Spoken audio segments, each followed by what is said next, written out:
Hi friends, welcome back to study classes. So my dear friends, UGC NET 2021 management code 17 के previous year के सवाल आपके साथ discuss कर रहे हैं और आज जो सवाल डिस्कस करेंगे वो हमारे सवाल होंगे इंटरनेशनल बिजनेस स्टैटिस्टिक्स और रिसर्च वाले पोर्शन से। इस पोर्शन से जो सवाल पूछे गए थे, कई सवाल तो बहुत ही सीधे बहुत ही आसान सवाल थे, बट कई सवाल ऐसे थे जिनका आंसर लगाना बहुत मुश्किल था या फिर वहां पे बहुत ही क्लोज ऑप्शंस दिए गए थे। तो आइए सॉल्व करते हैं इस पेपर को और देखते हैं कि क्या अप्रोच रहनी चाहिए थी इस पेपर को सॉल्व करने में। So let's quickly start this discussion. चलिए, तो आगे बढ़ने से पहले एक बार फटाफट से आपको हमारे कोर्सेज के बारे में बता देते हैं। तो माय डियर फ्रेंड्स, अगर आप यूजीसी नेट कॉमर्स मैनेजमेंट के लिए प्रिपेयर कर रहे हैं तो हमारे पास बहुत से कोर्सेज हैं आपके लिए। आपके प्रीवियस ईयर्स की प्रैक्टिस करने के लिए अलग से कोर्स है, टेस्ट सीरीज है, और कंप्लीट कोर्स जो है उसमें आपकी एंड टू एंड सारी कवरेज हो जाती है आपके सिलेबस की। आप उसे भी रेफर कर सकते हैं, आपको सारी डिटेल्स हमारी वेबसाइट या फिर ऐप पे मिल जाएंगी। चलिए, तो यहां पे हमारे पास सवाल है, in theory several levels of economic integration are possible, arrange the following from the least to the most integrated. Common market, free trade area, economic union, political union और कस्टम यूनियन। तो ऐसे सवाल अक्सर एग्जामिनेशन में पूछ ही जाते हैं। बहुत ही आसान सवाल है। इनमें से सबसे पहले कौन सा आएगा? देखो, वैसे सबसे पहले आपका प्रेफरेंशियल ट्रेडिंग एग्रीमेंट आता है, बट वो यहाँ पे है नहीं है, तो आपका फ्री ट्रेड एग्रीमेंट सबसे पहले आ जाएगा। उसके बाद आपका कस्टम यूनियन आता है, कस्टम यूनियन आ जाएगा।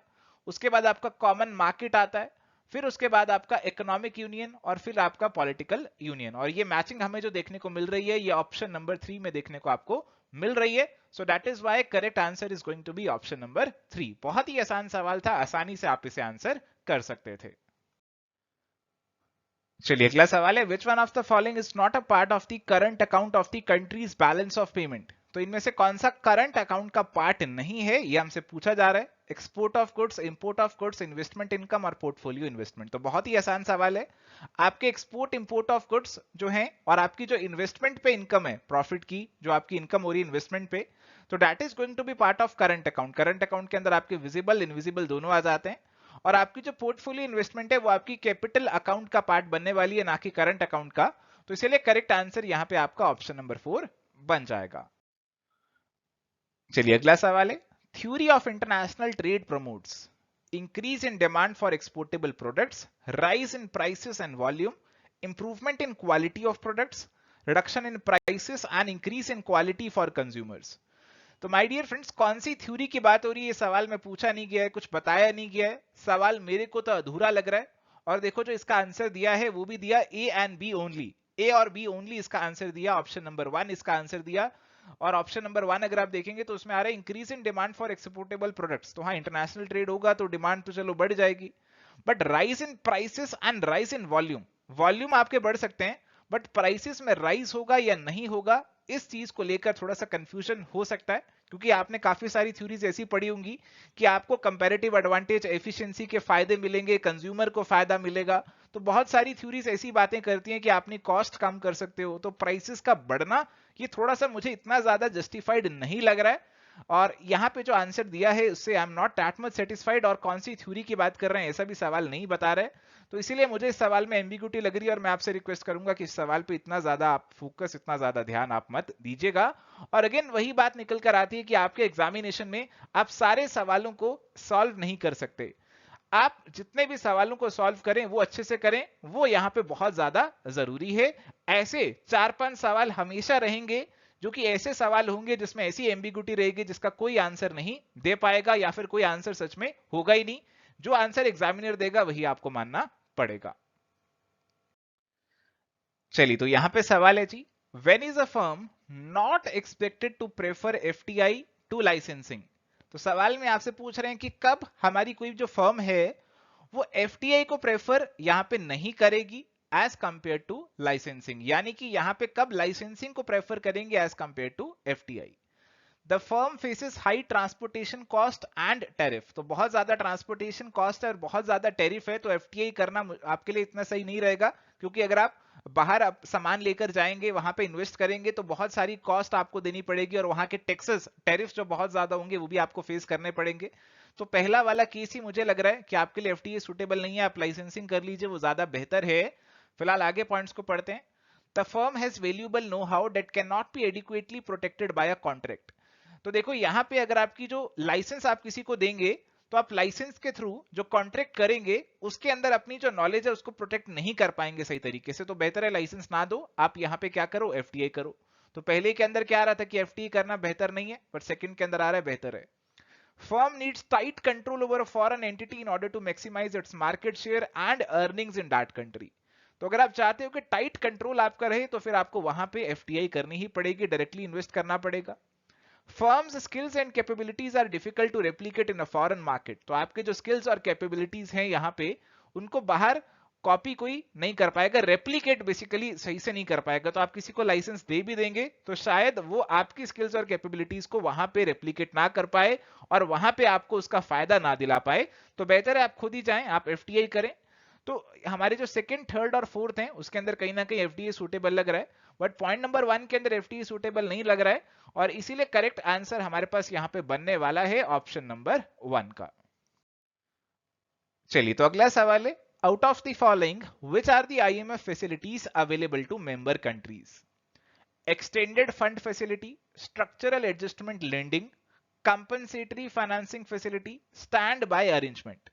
तो माय डियर फ्रेंड्स, आईएमएफ की फैसिलिटीज ऑप्शन नंबर जो पॉइंट नंबर ए है वो तो पक्का पक्का है, ये तो आप आसानी से लगा लेंगे, ए और डी तो आप आसानी से लगा लेंगे कि हाँ ये तो हमारी आईएमएफ की फैसिलिटीज हैं। बट कंफ्यूजन होगा बी और सी में से कौन से वाले को इंक्लूड किया जाए। हो सकता है कि आपको टेम्पटेशन हो कि मैं यहाँ पे बी को इंक्लूड कर लूं, बट ए बी और डी तो आपको आंसर भी नहीं दिखेगा, ए सी और डी ही आंसर दिख रहा है, तो that is going to be the correct answer. But देखो स्ट्रक्चरल एडजस्टमेंट लेंडिंग की अगर मैं बात करूं तो ये प्रोग्राम हमारे वर्ल्ड बैंक से जुड़ा हुआ है, बहुत ही मिलते जुलते प्रोग्राम है। एक स्ट्रक्चरल एडजस्टमेंट लेंडिंग है और एक है स्ट्रक्चरल एडजस्टमेंट फैसिलिटी। तो फैसिलिटी हमारी आईएमएफ से जुड़ी हुई है और जो लेंडिंग वाला जो प्रोग्राम है स्ट्रक्चरल एडजस्टमेंट लेंडिंग वाला, ये आपके वर्ल्ड बैंक से जुड़ा हुआ है। तो बहुत ही माइन्यूट डिफरेंस है टर्म्स के बीच में, और इतना माइन्यूटली आपसे सवाल पूछा गया तो केवल वही आंसर कर पाएगा जिसने बहुत ही बारीकी से चीजों को पढ़ा हुआ है। तो आपसे एग्जामिनर चाहता है कि आप चीजों को बहुत अच्छे से कवर करें और तभी आप अपने करेक्ट आंसर को यहां पे मार्क कर पाएंगे। Correct answer for this one is going to be option number 3। चलिए अगला सवाल है, identify the drivers for increased foreign institutional investment flows in Indian stock market in recent times. तो हमारी स्टॉक मार्केट में बाहर से फॉरेन इंस्टीट्यूशनल इन्वेस्टमेंट फ्लोज आए, उसका क्या कारण यहां पे आप दे सकते हैं। तो ये सवाल हमसे ऐसा कुछ पूछने की कोशिश कर रहा है। अब माय डियर फ्रेंड्स, ये जो सवाल पूछा गया है या तो किसी रिसर्च पेपर में से या कोई बड़े इंस्टीट्यूशन की रिपोर्ट में से उठाकर पूछा गया है। जैसे मैं सर्च कर रहा था तो मुझे एक रिपोर्ट मिली भी, एक बहुत ही बड़ी रिसर्च ऑर्गेनाइजेशन की, जिसने यहाँ पे ऐसी कुछ फाइंडिंग्स बता रखी थी। तो अब जो स्टॉक मार्केट पे आपने सवाल पूछा है, तो स्टॉक मार्केट तो बहुत वॉलेटाइल होती है, पल पल बदलती रहती है। तो अभी भी आपकी देख सकते हैं स्टॉक मार्केट कितना फ्लक्चुएट करती रहती है। तो रीसेंट टाइम्स स्टॉक मार्केट के कॉन्टेक्स्ट में एक बहुत ही सब्जेक्टिव से टर्म है। रीसेंट टाइम का मतलब पिछले महीने है, 6 महीने है, साल है, 3 साल है, 5 साल है, कोई ज्यादा क्लैरिटी नहीं है। तो मेरे हिसाब से सवाल इतना सही से फ्रेम नहीं किया गया है। फिर भी एक बार यहां पे पॉइंट्स को पढ़ लेते हैं। कोविड-19 pandemic driven liquidity outflows from the western capital market. तो कोविड-19 के कारण जो बाहर के इन्वेस्टर्स थे उनको अपॉर्चुनिटी नहीं मिली तो इंडिया में पैसा डाला गया। तो हाँ, ये एक पॉइंट हो सकता है जिसको मैं आंसर में इंक्लूड कर सकता हूं। Geopolitical supply chain relocations, increased India weightage in MSI emerging market index. तो एमर्जिंग मार्केट्स में इंडिया की वेटेज बढ़ी, तो ये कारण हो सकता है। Steep decline in interest rate in large market friendly economies. तो बाहर आपके इंटरेस्ट रेट कम हो गए तो इन्वेस्टर्स आके इंडिया में पैसा लगाने लगे, ऐसा कुछ कारण भी हो सकता है। Favourable risk reward ratio in the Indian stock market. अब ये इंडियन स्टॉक मार्केट तो बहुत ही फ्लक्चुएट करती रहती है, रिस्क रिवॉर्ड रेशियो कब फेवरेबल है कब अनफेवरेबल है ये बहुत ही जल्दी बदल सकता है। तो इसको तो मैं इंक्लूड नहीं कर सकूंगा अपने आंसर में, इसके बेसिस पे तो मैं अपना आंसर नहीं लगा सकूंगा। तो मैं अपना आंसर दे सकता हूं ए, सी और डी के बेसिस पे कहीं ना कहीं दे सकता हूं, बी को भी इंक्लूड कर सकता हूं। तो ऑफिशियल आंसर की जो आंसर दिया है वो ऑप्शन नंबर 2 का ही दिया है। बट अगेन ऐसा जो सवाल है मेरे हिसाब से नहीं पूछना चाहिए, क्योंकि इस सवाल के अंदर बहुत सब्जेक्टिविटी आ जाती है, क्योंकि स्टॉक मार्केट और रीसेंट टाइम्स ये बहुत ज्यादा सब्जेक्टिव वर्ड्स हैं। फिलहाल इसका आंसर है जी ऑप्शन नंबर 2। चलिए अगला सवाल है, the reasons why firm enter into strategic alliance are enter new markets, abide by government regulations, reduce manufacturing cost, developing and diffusing technology. तो हमारी जो फर्म्स हैं वो स्ट्रेटेजिक अलायंस में क्यों एंटर करती हैं, ये हमसे यहाँ पे पूछा जा रहा है। तो हमारी फर्म स्ट्रेटेजिक अलायंस में एंटर करती हैं ताकि नई मार्केट्स में एंटर कर सकें, दोनों एक साथ काम करके मैन्युफैक्चरिंग कॉस्ट कम कर सकें, टेक्नोलॉजी डेवलप कर सकें, गवर्नमेंट रेगुलेशन से अबाइड कर सकें। ऐसा नॉर्मली नहीं होता है। तो ए, सी और डी यही हमारे एप्रोप्रिएट आंसर है, यही हमारे डायरेक्टली जुड़े हुए स्ट्रेटेजिक अलायंसेस बनने के रीजन से, और इसीलिए correct answer is going to be option number 3। चलिए, तो यहां पे सवाल है, in the context of international monetary system the case for a fixed exchange rate claims. तो हमारे पास दो एक्सचेंज रेट हो सकते हैं। एक आपके पास हो सकता है फिक्स्ड, जहां पे आपकी जो सेंट्रल मॉनिटरी अथॉरिटी है, सेंट्रल बैंक है, आरबीआई है, वो एक्सचेंज रेट को यहां पे फिक्स कर देंगे। इसके बाद हमारे पास है फ्लेक्सिबल या फिर फ्लोटिंग एक्सचेंज रेट। इसके अंदर हमारे पास जो एक्सचेंज रेट है वो फ्लक्चुएट करता है। हमारी जो डिमांड और सप्लाई फोर्सेस हैं वो एक्सचेंज रेट को यहां पे डिटरमाइन करती हैं, अफेक्ट करती हैं। अब हमसे पूछ रहे हैं fix exchange rate regime follow करनी चाहिए, उसके लिए आपको केस यहां पे बनाना है। तो मेरे ख्याल से ऐसा लग रहा है कि उसके फायदे हमसे यहां पे पूछे जा रहे हैं। तो पॉइंट नंबर 1 है, far from correcting trade imbalance, depreciating a currency in the foreign exchange market tends to cause price inflation.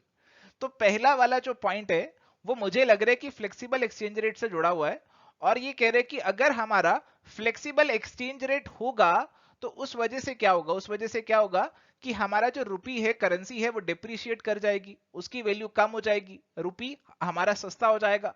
तो उस वजह से क्या होगा कि हमें डॉलर महंगा पड़ेगा, डॉलर महंगा पड़ेगा तो आपके इंपोर्ट्स जो हैं वो महंगे हो जाएंगे। तो ये फ्लोटिंग एक्सचेंज रेट रिजीम की कहीं ना कहीं मुझे कुछ नुकसान बताने की कोशिश लग रही है।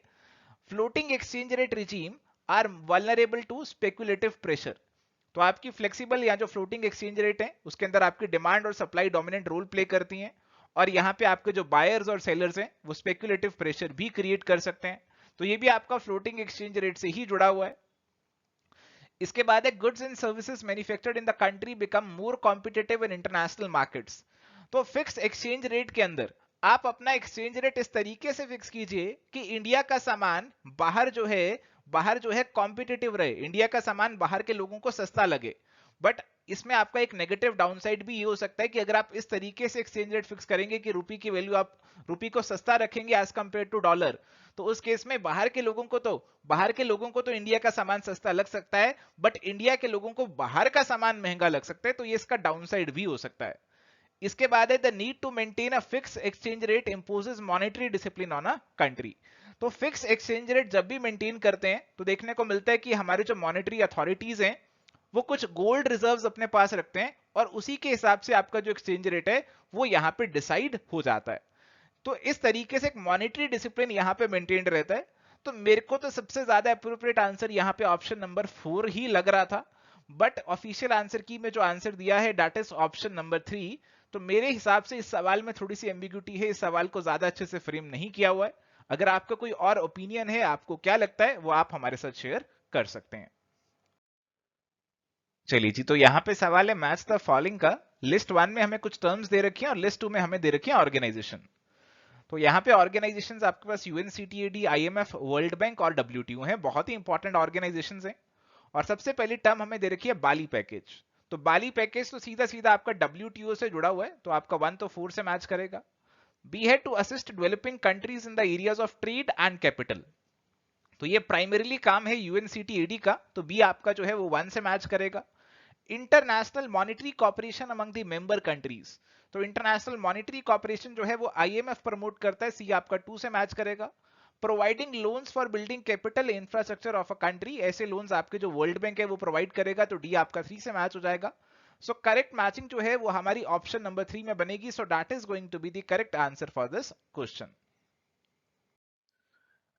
चलिए, तो यहां पे अगला सवाल है असर्शन रीजनिंग से जुड़ा हुआ।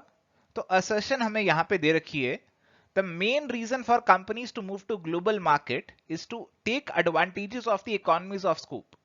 रीजन है, economies of production arise due to the competitiveness index of the country in which the companies produce. तो माय डियर फ्रेंड्स, आपकी जो असर्शन वाली स्टेटमेंट है वो आपको इकोनॉमीज ऑफ स्कोप के बारे में बता रही है कि हमारी जो कंपनीज है ग्लोबल मार्केट में क्यों मूव कर जाती हैं, इकोनॉमीज ऑफ स्कोप का फायदा लेने के लिए। तो इकोनॉमीज ऑफ स्केल और इकोनॉमीज ऑफ स्कोप दोनों अलग अलग होती हैं। इकोनॉमीज ऑफ स्कोप जो है बेसिकली आपकी वैरायटी से जुड़ी हुई है। अगर आप एक जैसे प्रोडक्ट बनाओगे, अगर आप थोड़ी सी वैरायटी ले आओगे बट एक जैसे प्रोडक्ट की ले आओगे, जैसे आप अभी मान लीजिए जायंट्स के जूते बना रहे हैं, अब आप बच्चों के जूते भी बनाने शुरू कर दें, तो सेम आपका इक्विपमेंट बच्चों के जूते बनाने के लिए भी इस्तेमाल हो जाएगा। तो थोड़ी सी वैरायटी लाने से आप इक्विपमेंट को बेहतर तरीके से इस्तेमाल कर सकेंगे और यहाँ पे आप इसके गेन्स जो हैं वो ले पाएंगे। तो इंटरनेशनल मार्केट में भी जब कंपनीज एंटर करती हैं, वो हमारा थोड़ा सा वैरायटी लाकर कुछ सिमिलर प्रोडक्ट्स बनाकर वो यहाँ पे ज्यादा मार्केट को कैप्चर कर लेती हैं, ग्लोबल मार्केट्स के अंदर अपनी डोमिनेंस बना लेती हैं। तो इकोनॉमीज ऑफ स्कोप को तो हम यहाँ पे ग्लोबल मार्केट से लिंक कर सकते हैं। Economies of production arise due to the competitiveness index of the country in which the companies produce. तो economies of production तो आप सभी जानते हैं कि तब अराइज होती है जब हम बहुत बड़े स्केल पर प्रोडक्शन करते हैं। तो ये आपका जो रीजन है वो सही नहीं है, असर्शन वाली स्टेटमेंट ही केवल सही है। So correct answer is going to be A is true but R is false. चलिए, तो यहां पे सवाल है मैच द फॉलोइंग का। लिस्ट 1 और लिस्ट 2 हमें दे रखी हैं, बेसिकली इन्वेंट्री से जुड़ी हुई यहां पे आपको कुछ यहां पे बातें बता रखी है और उनकी मैचिंग हमें यहां पे करनी है। लिस्ट 1 में सबसे पहले erratic levels of custom service, no vision of future demand and its impact on production, too many change overs in production, too many stock out. ठीक है। और लिस्ट 2 में है inventories in the wrong place at the wrong time, lack of agreement between different departments that is customer service, distribution and manufacturing, production lacks confidence in the marketing department's forecast, inventory is either too high or too low। तो अब इनकी matching करने की कोशिश यहां पे हम करते हैं जी। Erratic level of customer service, तो हम कस्टमर को सर्विस यहां पे प्रॉपर नहीं कर पा रहे हैं जी। तो कस्टमर को सर्विस क्यों प्रॉपर नहीं कर पा रहे हैं? तो मेरे ख्याल से तो यहाँ पे 3 या 4 में से ही होना चाहिए, और 3 और 4 दोनों के ऑप्शन आपको दिख रहे हैं। या तो मार्केटिंग डिपार्टमेंट का आपको सही फोरकास्ट नहीं मिला, या फिर आपके पास इन्वेंट्री प्रॉपर नहीं है। तो ए आपका 3 या 4 से मैच होना चाहिए। तो ये दोनों दिख रहे हैं। तो फिलहाल आगे बढ़ के अगली मैचिंग करते हैं। No vision of future demand and its impact on production, तो हमारी फ्यूचर डिमांड की कोई विजन ही नहीं है और हमें पता ही नहीं कि फ्यूचर डिमांड के बेसिस पे कितनी प्रोडक्शन यहां पे करनी है। तो इसका क्या आंसर आपको बनेगा? तो इसका आंसर हमारे पास क्या बनेगा जी? इसका आंसर हमारे पास, मेरे हिसाब से इसका आंसर भी मेरे पास 3 और 4 में से ही बनना चाहिए कि मार्केटिंग डिपार्टमेंट का जो फोरकास्ट है वहीं से हमें पता चलेगा कि कितनी प्रोडक्शन करनी चाहिए। तो अगर ऐसी कोई विजन ही नहीं है या फिर प्रोडक्शन डिपार्टमेंट को उस पर भरोसा नहीं है, कॉन्फिडेंस नहीं है, तो फिर आपका जो पॉइंट नंबर बी है वो 3 से मैच कर जाएगा। तो बी में कहीं 4 तो देखने को मिल नहीं रहा है, मेरे को 3 हो देखने को मिल रहा है। तो बी मैं कहूंगा आपका 3 से मैच होगा, ज्यादा अच्छे से मैचिंग हो जाएगी, और ए आपका जो है यहां पे 4 से मैच हो जाएगा। चलिए आगे है too many change overs in production. Production के अंदर बहुत बार चेंज करना पड़ता है। क्यों चेंज करना पड़ता है? आइए देखते हैं जी क्यों चेंज करना पड़ता है। Lack of agreement between different departments, या तो ये रीजन हो सकता है customer service, distribution and manufacturing, तो उनमें कोई एग्रीमेंट नहीं है, तो कभी भी कुछ भी चेंज करना पड़ जाता है प्रोडक्शन में। तो सी आपका इससे मैच हो सकता है। और 1 अगर हम पढ़ें तो 1 है inventories in the wrong place at the wrong time, तो ये सी से तो मैच कर नहीं रहा, तो सी से आपका सेकंड ही मैच करेगा। टू मैनी स्टॉक आउट का मतलब है कि आपके पास स्टॉक नहीं है, जो सही समय पे आपको इन्वेंट्री नहीं मिल रही है, तो डी आपका 1 से मैच कर जाएगा, inventories in the wrong place at the wrong time. तो करेक्ट मैचिंग हमारी जो यहां पे बनेगी वो ऑप्शन नंबर 4 में ही हमें यहां पे बनती हुई दिख रही है। So that is why this is going to be the correct answer. चलिए अगला सवाल है, who is widely credited for placing Japan as a world leader in the quality of its manufactured products। तो जापान को किसने world leader बनाया manufactured products की quality में? ये सवाल हमसे यहां पे पूछा जा रहा है। डेमिंग, गोडार्ड, जोरान या फिर शॉनबर्गर। तो माय डियर फ्रेंड्स, अगर हम यहां पे क्वालिटी गुरुज की बात करें तो क्वालिटी गुरुज को हम यहां पे 3 कैटेगरी में बांट सकते हैं। अर्ली 1950s वाले अमेरिकन गुरु, तो सबसे पहले अमेरिका में क्वालिटी के ऊपर काम हुआ, और अमेरिका वाले जो गुरु थे वहां से क्वालिटी का जो मैसेज है वो जापान पहुंचने लगा। और इस कैटेगरी में हमारे पास जो गुरुज आते हैं उसमें सबसे इंपॉर्टेंट नाम है डेमिंग का, और डेमिंग जो है बेसिकली जो क्वालिटी का मैसेज है वो जापान लेकर गए थे। 1950s के अंदर हमारे पास आ गए जापानीज गुरु, जिन्होंने अमेरिकन को देखते देखते और भी ज्यादा काम किया क्वालिटी पे और अमेरिका से भी आगे निकल गए। और फिर 1970s में वेस्टर्न गुरुज वापस से जापानीज को देखा और वापस से उन्होंने क्वालिटी पे काम करना शुरू कर दिया। तो देखो यहां पे इस सवाल का जो आंसर बनेगा that is going to be Edward Deming. So that is why the correct answer is going to be option number 1। चलिए तो यहां पे सवाल है, Which of the following are necessary conditions for applying Poisson distribution in the field of managerial decision making? तो अगर आपको Poisson distribution apply करना है तो उसके लिए आपकी कौन सी नेसेसरी कंडीशंस होंगी, इनके ऊपर यह सवाल आपसे पूछा जा रहा है. Each occurrence of an event is independent of the occurrence of the other event. The probability of an occurrence is the same for any two intervals of equal length. Probability distribution describes continuous occurrences over a specific time interval. In each interval, occurrences can range from 0 to infinity. तो my dear friends, अगर आपको ध्यान हो, अगर आपको याद हो, तो आपकी जो Poisson डिस्ट्रीब्यूशन है, it is a discrete distribution, it is not a continuous distribution.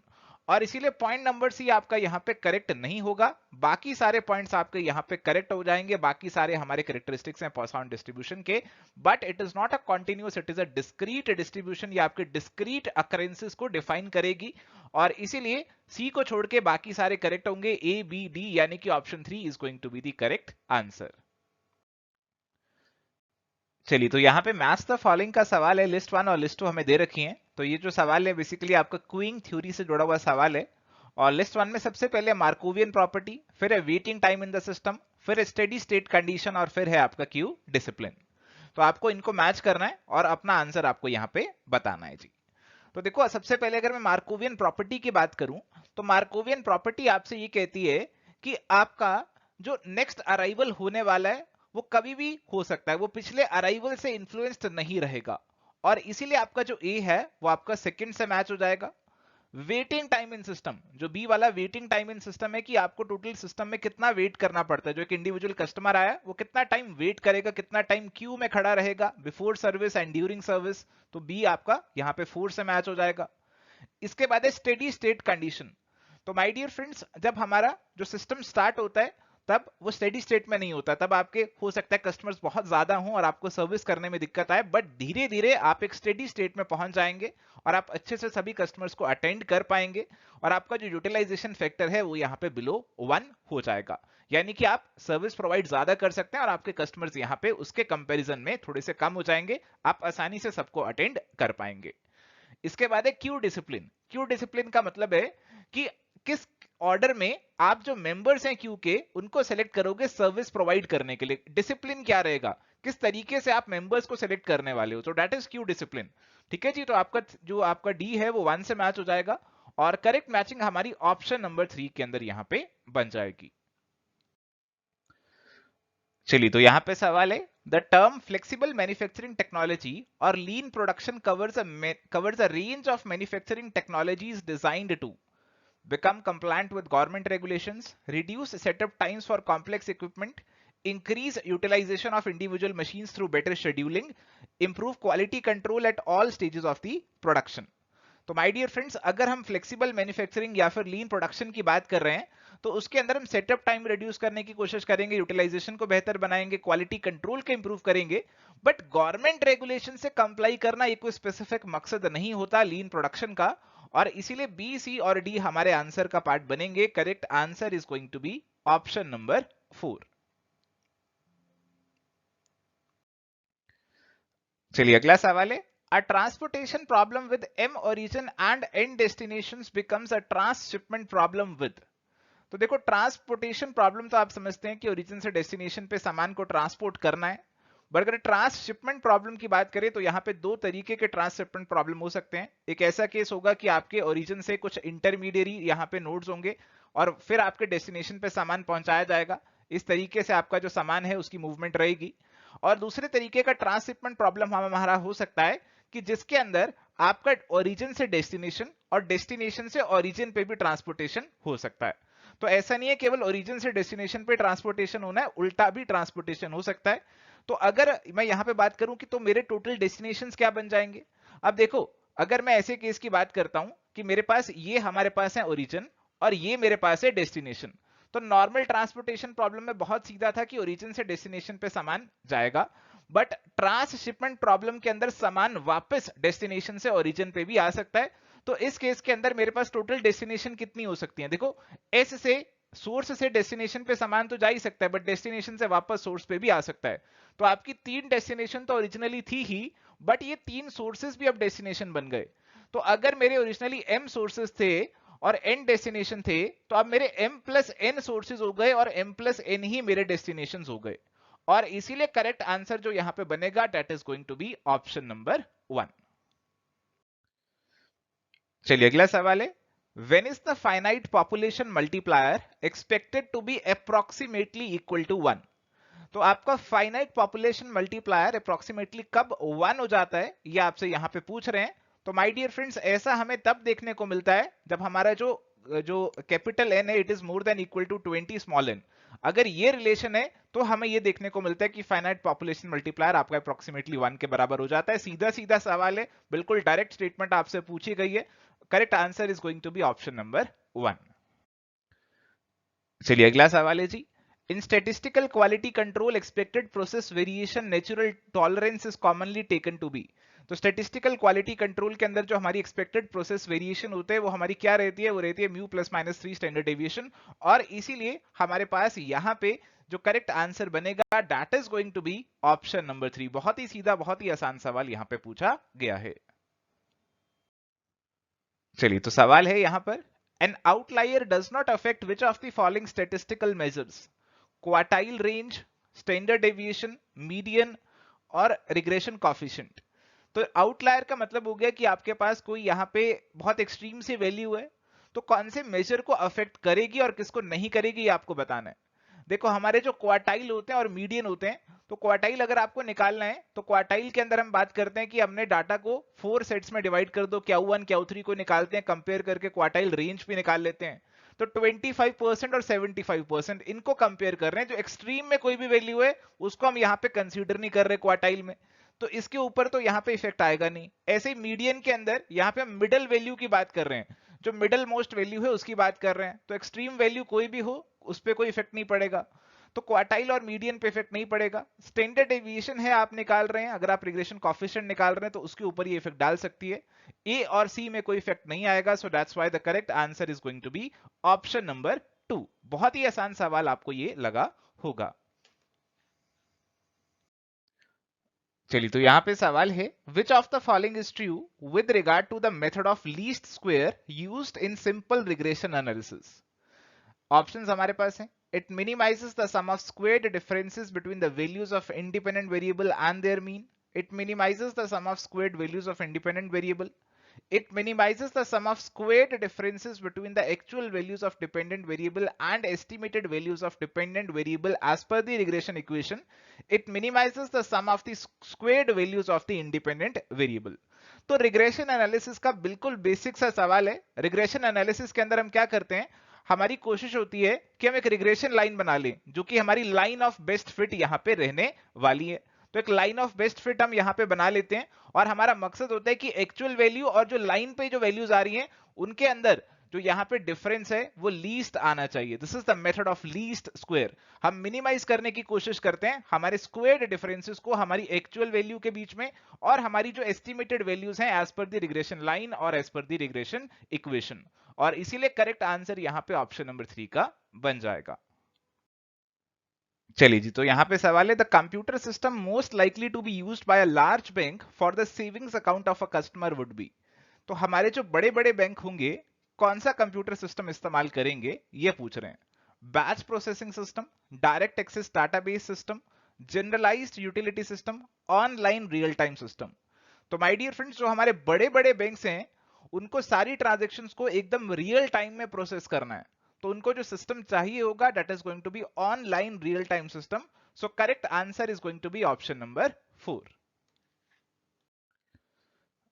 चलिए तो यहां पे सवाल है आईटी से जुड़ा हुआ, in the context of data mining which one of the following is a method of data reduction, data compression, multiple regression, normalisation और आउटलायर एनालिसिस। तो my dear friends, data mining के अंदर जो बहुत सारा डाटा है उसे माइन करते हैं और उसमें से कुछ मीनिंगफुल कुछ यूजफुल निकालने की कोशिश करते हैं, और अगर हमें यहाँ पे डाटा को रिड्यूस करना है तो यहाँ पे पूछ रहे हैं कि कौन सा मेथड जो है डाटा को रिड्यूस करने के लिए इस्तेमाल होगा। देखो जो पहला ही ऑप्शन है डाटा कंप्रेशन, कंप्रेशन करने का मतलब डाटा को कंप्रेस करना। आप खुद भी यूज करते हैं टर्मिनोलॉजी की फाइल को कंप्रेस करके मुझे सेंड कर दो। आप सभी ने कहीं ना कहीं ये टर्मिनोलॉजी इस्तेमाल करी होगी। तो उसका मतलब होता है कि उसका साइज हम यहाँ पे रिड्यूस करने की कोशिश कर रहे हैं ताकि हम आसानी से उसे शेयर कर सकें। और इसीलिए करेक्ट आंसर यहाँ पे भी होने वाला है ऑप्शन नंबर 1, डाटा कंप्रेशन। तो अपनी जनरल अंडरस्टैंडिंग से भी आप इस सवाल को आंसर कर सकते थे। तो माय डियर फ्रेंड्स, ये था आज का हमारा डिस्कशन नेट 2021 मैनेजमेंट के प्रीवियस ईयर के सवालों के ऊपर। अगर आपको आज के सेशन का पीडीएफ चाहिए तो आपको मिल जाएगा इस कोर्स के अंदर। Subject wise solved PY Qs management का जो कोर्स है उसके अंदर आपको सारे पीवाई क्यूज मिल जाएंगे, और ये वाला पेपर का पीडीएफ भी आपको यहाँ पे मिल जाएगा। इस कोर्स को आप अवेल कर सकते हैं हमारी वेबसाइट से, या फिर हमारी एवर स्टडी की आप ऐप डाउनलोड कर सकते हैं गूगल प्ले स्टोर से, और वहां से भी आप इस कोर्स को अवेल कर सकते हैं। तो थैंक यू फ्रेंड्स, ये था आज का हमारा डिस्कशन। अगर आपको आज का सेशन पसंद आया तो प्लीज वीडियो को लाइक करें, चैनल पे नए हैं तो डू सब्सक्राइब इट, और रेगुलर अपडेट्स के लिए हमें टेलीग्राम पे भी आप फॉलो करें। आपकी कोई क्वेरी है कोर्स से जुड़ी हुई, या फिर आप कुछ हमसे डिस्कस करना चाहते हैं तो आप हमें मेल कर सकते हैं, या फिर आप हमें व्हाट्सएप या कॉल कर सकते हैं। नंबर आपकी स्क्रीन पे दिया है। So this is it for today. Thank you, bye, take care, all the best and keep watching ever study classes.